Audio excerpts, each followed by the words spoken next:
कानून बने और सभी को बराबरी से खेती को और लोगों को पीने के लिए पानी उपलब्ध हो। पानी की समस्या में आई है, प्यास ही मर चले। का खाओ में बताओ, का भूख हत्या करे के मौत करे। 4 साल हो गई, फसल नहीं हो रही, ना पीवे को आएगी, ना हेड पंप में पानी, ना कुआं में पानी, ना ताला से हमारे मतलब है ही नहीं है। नहर डली है लेकिन पानी नहीं आता है उसमें। वो तालाब छोटी छोटी बनी थी लेकिन 1 साल के बाद सब मिट गए, भी खराब हो गए। ये सरकार सोच आयली है, देखती नहीं है, गरीबों के नाम से निवाड़ के आते हैं। लातूर की बात सुनते हैं हम, इधर बुंदेलखंड की बात सुनते हैं, हमारे पास भी यही समस्या जावे, ये डर लगता है हमको। नमस्कार, मैं रविश कुमार। ये जो बातचीत सुनी वो दिल्ली के जंतर मंतर पर आए किसानों की है, ग्रामीण परिवारों की है। आप माने या ना माने, कहने में बुरा लगेगा, थोड़ी तकलीफ भी होगी। ऐसा नहीं है कि पानी की रेल चलाने से लोगों को राहत नहीं पहुंच रही, लेकिन पानी की रेल से कितने लोगों को राहत पहुंच रही है। अब एक सख्त सवाल पूछने का वक्त आ गया है। क्या पानी की रेल पूरे सूखाग्रस्त इलाके को कवर करती है या उस जिले के किसी खास शहर तक? जिस शहर में जाती है ये रेल, क्या उस शहर में पानी के वितरण को लेकर स्थिति में कोई बदलाव आया है? महाराष्ट्र सरकार ने अब तक 4,500 करोड़ सूखा राहत में लगा दिए हैं। उनका क्या नतीजा आया है? क्या लोगों को राहत मिल रही है? हम सिर्फ सरकार की वाहवाही या निंदा के फ्रेम में ही सारा कुछ देखने के आदी होते जा रहे हैं। आपको खुद भी सोचना चाहिए कि पानी की रेल और सूखाग्रस्त इलाकों में पहले से चल रहे पानी के टैंकरों में क्या अंतर है।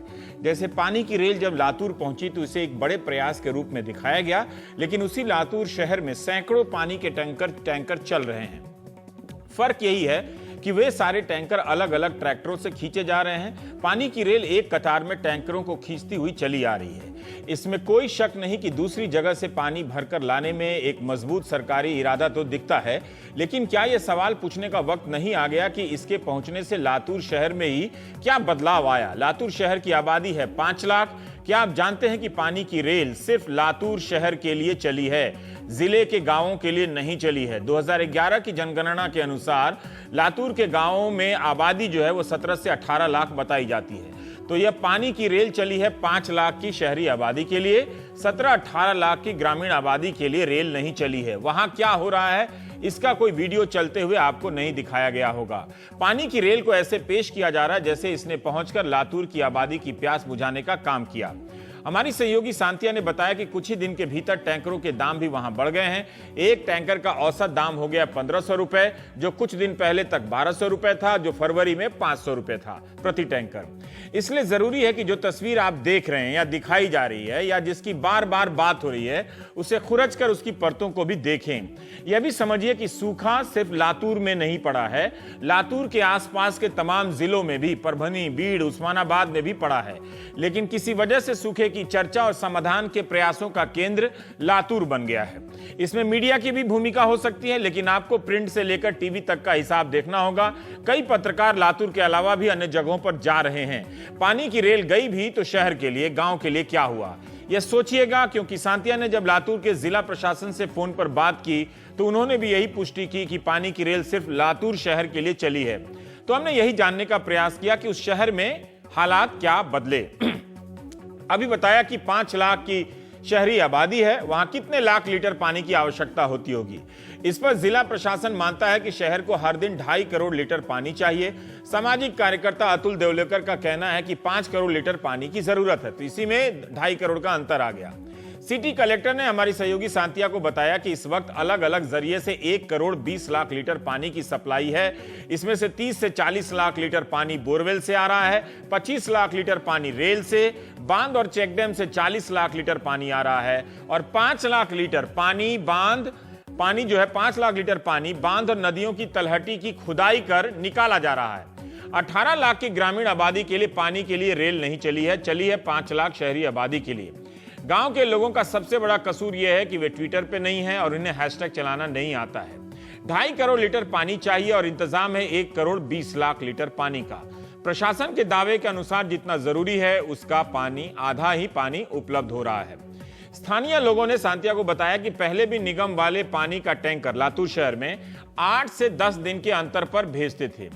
आज भी 8 से 10 दिनों के अंतर पर ही पानी मिल रहा है, जबकि प्रशासन का कहना है कि इस वक्त लातूर शहर में लोगों को पानी 4 से 5 दिनों के अंतर पर मिल रहा है। 2 अंतर हैं इसमें।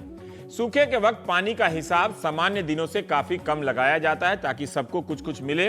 इस वक्त के सरकारी पैमाने के अनुसार एक आदमी को हर दिन 20 लीटर पानी दिया जाता है।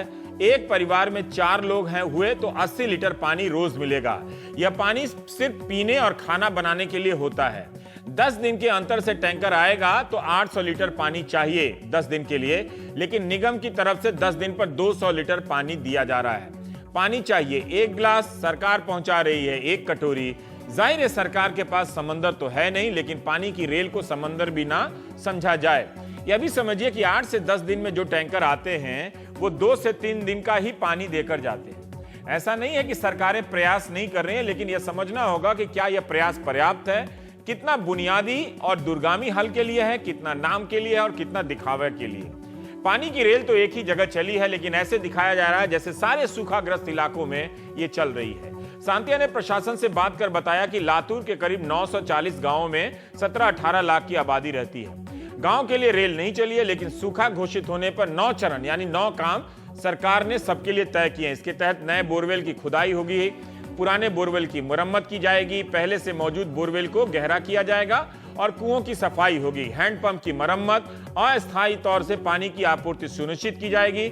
लातूर प्रशासन ने सांतिया को बताया कि पहले 7 चरणों के मुताबिक ऐसे 500 काम हो चुके हैं। 8वां काम होता है प्राइवेट बोरवेल को किराए पर लेना। लातूर प्रशासन ने 1200 प्राइवेट बोरवेल किराए पर लिए हैं। 9वां काम है टैंकरों के जरिए पानी पहुंचाना। प्रशासन ने 250 गांवों के लिए टैंकर लगाए हैं, जिनकी क्षमता 12,000 लीटर से 25,000 होती है। आपको अभी तो बताया कि 940 गांव हैं, 250 गांवों में टैंकर से पानी पहुंचाने की बात हो रही है। इतने दिनों में प्रशासन को कहना चाहिए था कि हमने सारे गांवों के लिए इंतजाम कर दिए हैं। सांतिया जब कुछ दिन पहले ग्रामीण इलाकों को कवर करने गई थी, तब कई गांवों में लोगों ने बताया कि 7-7 दिन पर टैंकर आता है। तभी तो टैंकरों के पानी के लिए मारामारी है। आप जो तस्वीर देख रहे हैं वो कुछ दिन पुरानी है, हमने प्रतीक के रूप में इस्तेमाल किया है। अब आप खुद से याद कीजिए, बाढ़ के समय आपने देखा होगा कि हेलीकॉप्टर से राहत सामग्री का पैकेट गिराया जाता है। नीचे खड़े लोग हाथ फैलाते हैं और रोकने का, कैच करने का प्रयास करते हैं। सामान गिराया जाता है और कुछ लोगों के हाथ लगता है, कुछ लोगों के नहीं। हेलीकॉप्टर आगे बढ़ जाता है। पानी की रेल की भी यही हालत है। यह टीवी पर तो कमाल का दृश्य पैदा करती है, मगर सबकी प्यास नहीं बुझाती है। अभी जो रेल है, रेल से हमारी सरकार जरा ये दिखाना चाहती है कि हम चिंतित हैं, हम तुम्हें पानी पिलाना चाहते हैं। तो लातूर में ट्रेन शुरू हुई, लेकिन लातूर का पानी जो ट्रेन से जा रहा है वो कितना किसको कैसे मिल रहा है वो मैं अभी देख के आया 1 तारीख को। इसलिए मेरा कहना ये है कि ट्रेन से पानी की सप्लाई सॉल्यूशन नहीं है। हाँ, बुरे वक्त में कोई ट्रेन से पानी दे रहा है तो उसको हम ज़रूर ले लें अपना पानी मान के, क्योंकि प्यास में तो किसी पानी नहीं देखा जाता पानी किसका है। ये नहीं देखा जाता कि ये भारत सरकार का है कि उत्तर सरकार का है। पानी पानी है, पानी सबका है, पानी प्राण है। इसलिए ये भूल जाएं कि ये पानी किसी भारत सरकार का है या राज्य सरकार का है। यदि पानी नहीं है बुंदेलखंड में और वहाँ ट्रेन से पानी आ रहा है तो पीने के लिए देना चाहिए। और मैंने देखा है महोबा में लोग प्यासे मर रहे हैं। सरकार ने तो मना कर दिया, उत्तर प्रदेश सरकार की, हमारे यहाँ पे कोई समस्या नहीं है, पानी नहीं चाहिए। ये बात झूठी है, ये बात झूठी है।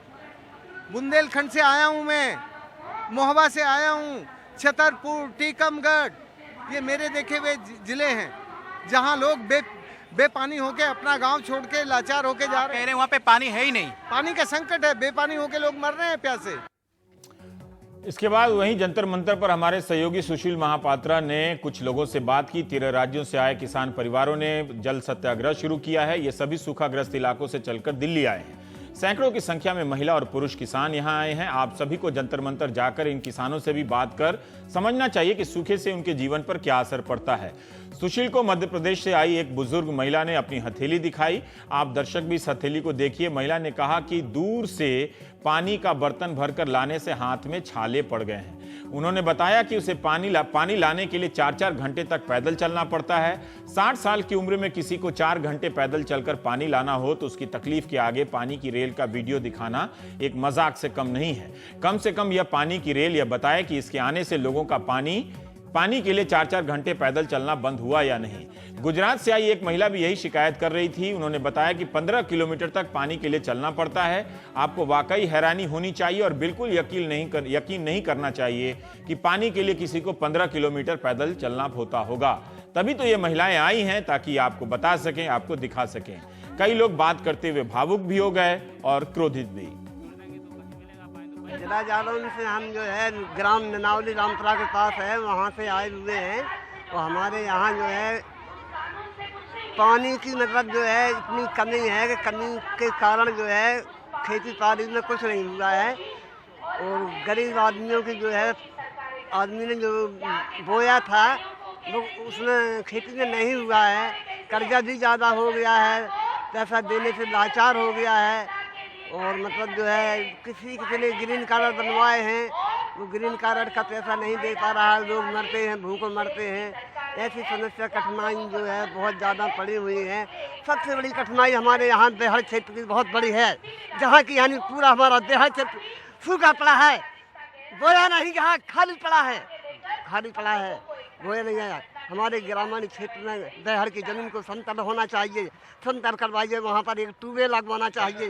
जो ट्यूबवेल लगवाया जाएगा तो हमारी सिंचित ज़मीन देहर की जो है कमज़ोर जो पड़ी है वो बोई जाएगी, ज़मीन में पैदा होने वाले बच्चे हमारे सुखी रहेंगे। ये आपसे महान कृपा होगी। ऐसा जो है हमारे ग्राम ननावली जागीर देहर की जो क्षेत्र ज़मीन पड़ी हुई है वो मतलब जो है वहाँ पर जो है देहर क्षेत्र की समतल ज़मीन करवाई जाए। वहाँ पर एक मतलब जो है बहुत बड़ी मतलब ट्यूबवेल लगवाया जाए, जो आसपास की सब ज़मीन देहर की यानी सिंचित की हो जाए तो किसानों को वहाँ पर भला हो जाएगा।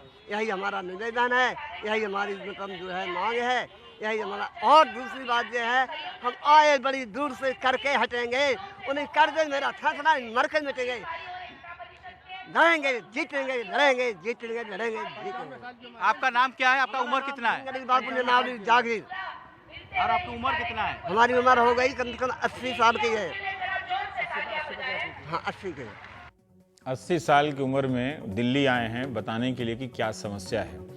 अगर शहरी दर्शकों के धीरज से अलग आप में कुछ अतिरिक्त धीरज बचा होगा तो आपने बहुत ध्यान से इन्हें सुना ही होगा, इस बुजुर्ग को।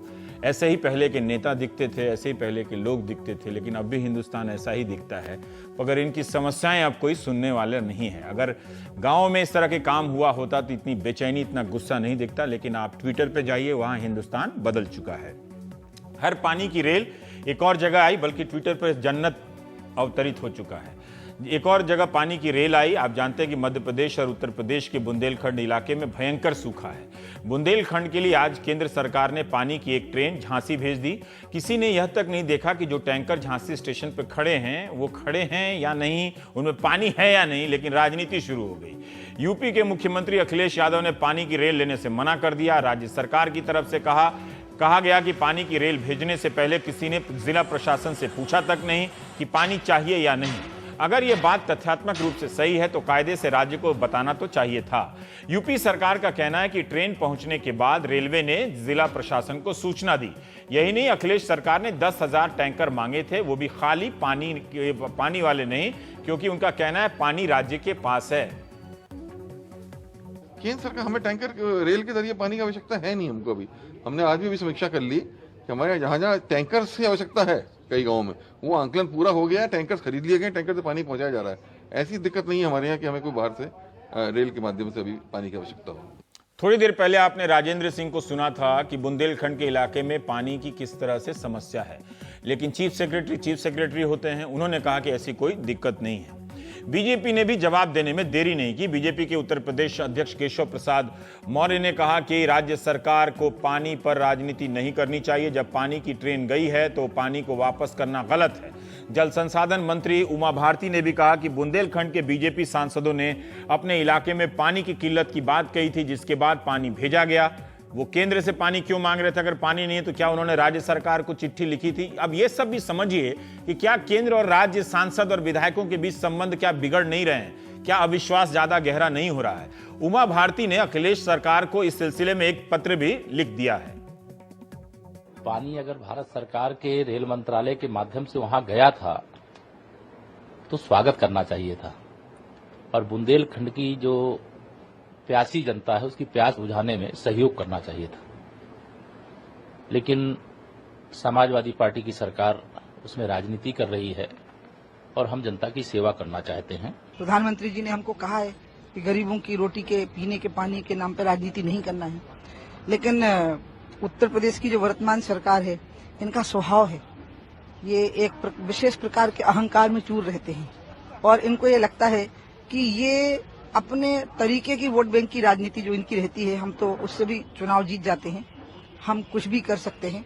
एक लोकतंत्र के साथ एक बहुत बड़ा मजाक है उनका, ये जो आज का जो एटीट्यूड है।